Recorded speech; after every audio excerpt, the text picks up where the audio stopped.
Yabo da godiya da kirari da sufofi maɗaukaka da sunaye kyawawa sun tabbata ga Allah subhanahu wa ta'ala, kamar yadda ya kira kansa a cikin littafinsa ko manzansa Muhammad sallallahu alaihi wasallama ya kira shi da su. Wata rana annabi sallallahu alaihi wasallama ya taka kafan mimbari na farko sai ya ce amin, ya taka kafan mimbari na biyu ya ce amin, ya taka kafan mimbari na uku ya ce amin.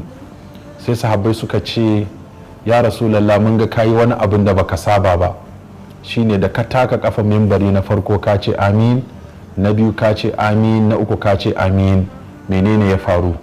Sai manzon Allah sallallahu alaihi wasallama ya ce mala'ika jibrilu ne ya zo ya tare ni ya ce zan yi addu'a kai kuma ka ce amin.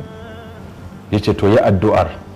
Sai jibrilu ya ce Allah ya durmuza hancin duk mutumin da ya riski babansa da babarsa suna da rai ko ɗaya daga cikinsu ba su shigar da shi aljanna ta hanyar biyayya da kyautata musu ba.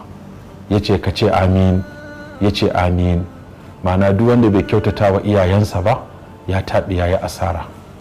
Sannan na biyu ya ce duk mutumin da ramadana ya shigo bai yi aikin da za a yi masa gafara ba, bai yi aikin da za a ji kansa ba, bai yi aikin da za a yi masa afuwa ba, bai yi aikin da za a yi masa sakamako da gidan aljanna ba, to idan ya fada wuta Allah ya dulmiya shi a ciki. Ya ce ka ce amin. Ya ce amin.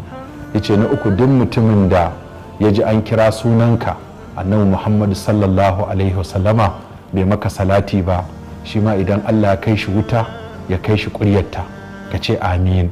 Sai manzo Allah sallallahu alaihi wasallama ya ce amin. Wannan hadisi za mu ga darasi ne manya-manya guda uku. Darasi mafi tsada shine yi wa annabi salati da kyautata wa iyaye da kuma ƙoƙarin neman gafara da jin ƙai a cikin watan Ramadan. Allah ya sa mu dace. Wassalamu alaikum.